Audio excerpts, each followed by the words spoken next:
Hello, beautiful soul. Welcome into Moments of Spiritual Education with Aadfedbea. Today, we are jumping into our relationship series again, heading it off with part 3, okay? So before we start, if you have not watched part 1 and 2, make sure you go back and check that out. Grab a pen and paper, and let's come back so we can get right into it.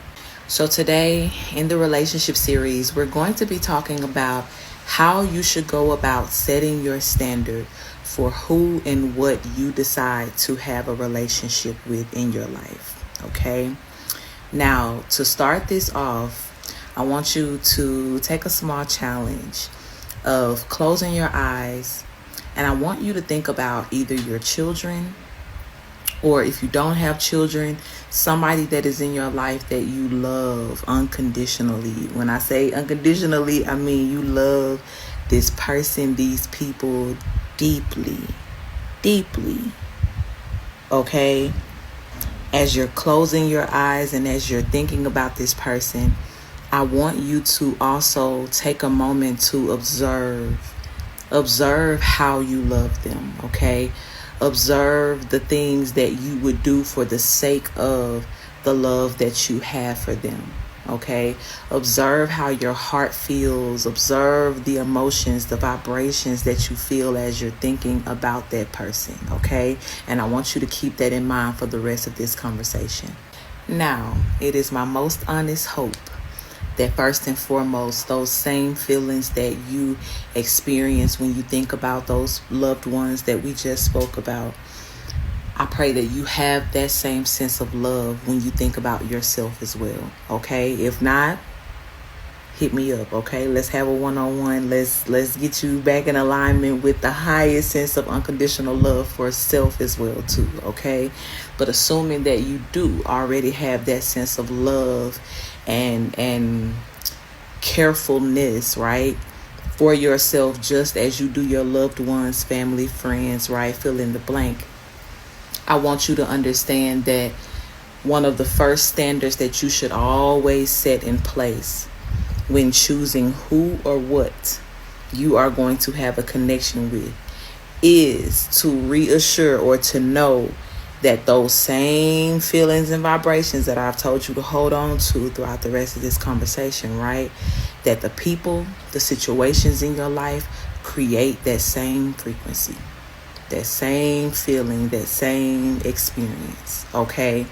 Now, it is very unfortunate that so many people at some point in time have fallen into the whole thought process of, oh, nothing's perfect, you should be okay with a 80-20, type thing, or 70-30, right? Never expect 100%, never expect to get everything that you want, right? So unfortunate that we have been fooled into believing things as such, right?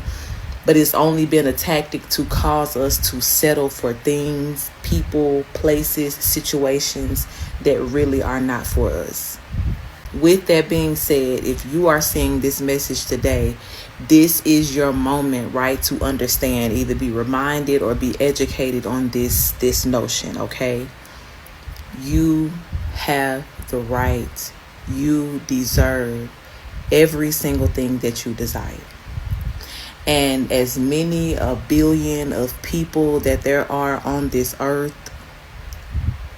at this moment, right? Because people are still reproducing each and every day. It's steadily growing, right?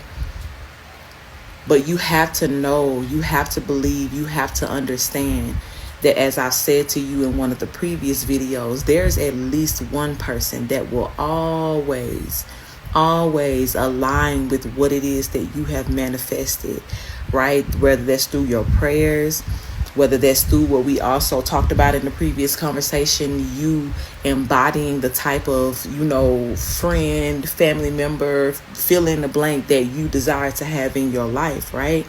You embody it, so you are creating that frequency, meaning that there has to be some reflection, some equal, give-take situation somewhere in this world, okay?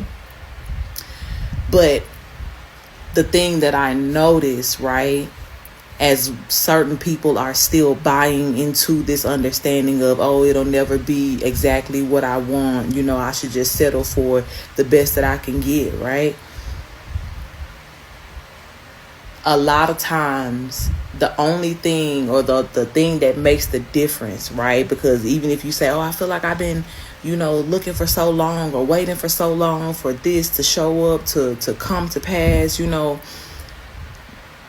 the difference between that energy and the energy that is reflective of you knowing your worth, right? You knowing that I'm worth the wait, right? The standard that I've set, what it is that I've asked for, I am deserving of what I desire.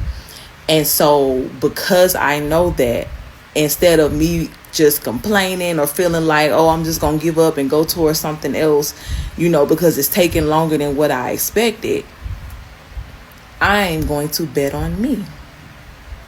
I am going to lean so heavily and so hard into what it is I know I deserve, into the way in which I know I deserve to be treated. To where if anything, anybody, any frequency presents itself to me that does not align with that does not, again, create those same feelings we holding on to as a reference right now, right? If it does not create that for me, I'm good. I'm okay. Now, will this require you to have to say no to the majority? Absolutely. And think about what that means for you for a second.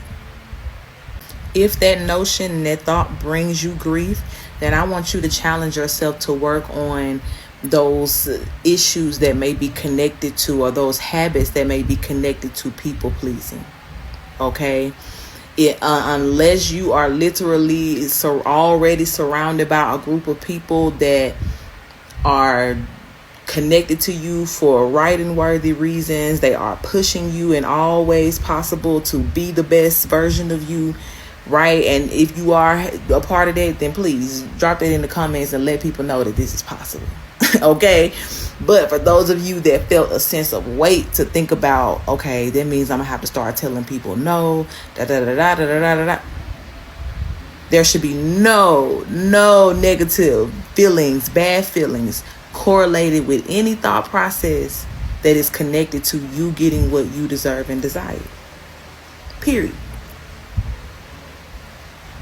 So the challenge and perception shift now is, versus seeing it as, man, if I change, or if I, standardize myself at a certain frequency, it's going to make this person uncomfortable. This person not going to like it, and right? No, you should see it as, I'm so grateful to have the capacity and the ability to be able to stabilize myself and standardize myself at whatever level I choose and deem necessary. And I'm even more grateful that because I'm holding so strong on this frequency, unmoving, unallowing of anything that does not reflect, that means that the only thing that I desire, only the things that I desire is what I'm going to have in correlation. And the joy that should overflow from your soul, from your heart, from your aura, at being able to live a life that looks like peace. Even with having other energies around you, it's still peaceful. Even going here, going there, moving from place to place and sharing your energy with others, or your gifts or your time or whatever it is, there's still peace. I don't hate my job. I don't hate going home to my family. I don't hate going home to my spouse. You deserve that. So today, I challenge you yet again in shifting, okay? Shifting your standard, lifting your standard. Be okay with being picky. Be okay with being very selective. Okay, because the only thing that's going to happen is what I've already told you. You're going to get connected with who you're supposed to be locked in with anyway. And the one thing you will always notice is that it's never an issue.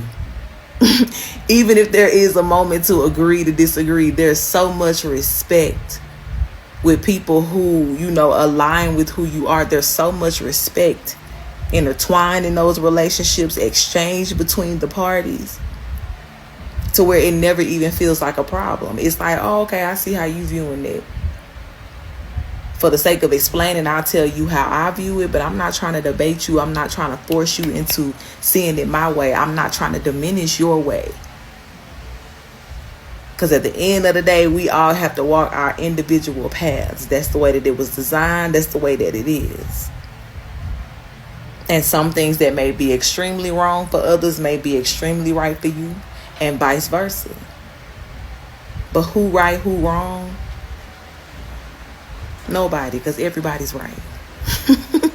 In your own world, in your own capacity, with what works for you, with your understanding and perception of your faith, what you believe in, do what's best for you. And know again that God gave us the gift of having reflections on this earth. So you don't have to always feel like you are the person that sticks out like a sore thumb or the oddball out. No, you just need to change the room that you in, baby love. And what I'm educating you on today is how to do it, how to make that environment begin to shift around you, because your energy, what you're communicating to the universe, what you, even the ways in which you pray and communicate with God, that conversation is going to start to look different, and so are the responses. But when you are asking consciously and subconsciously for what you deserve, for what you desire, and asking with no sense of shame connected to it, right? When you think about like a little kid doesn't have a concept of money, how much things cost. So everything they go in the store, they see, they touch, they want it. You know, and they have no shame for being like, mommy, mommy, mommy, mommy, whether mommy got it or not. So the same the way in which you present to God what you desire, how you allow yourself to express those desires, right? And not being like, nah, that's too much, or people gonna think I'm asking for too much if this is my expectation. And if you do have people around you that feel that way, change rooms, baby. It's that simple. But never come up off of what is for you. That's the point. Okay? So I'm going to close it out here. If you guys have any more questions about this topic, please feel free to email me. If you would like to book a one-on-one, email me. If you would like to submit a topic or a question to be spoken about on one of these videos for yourself, email me. I love you so much, and I'll talk to you again soon.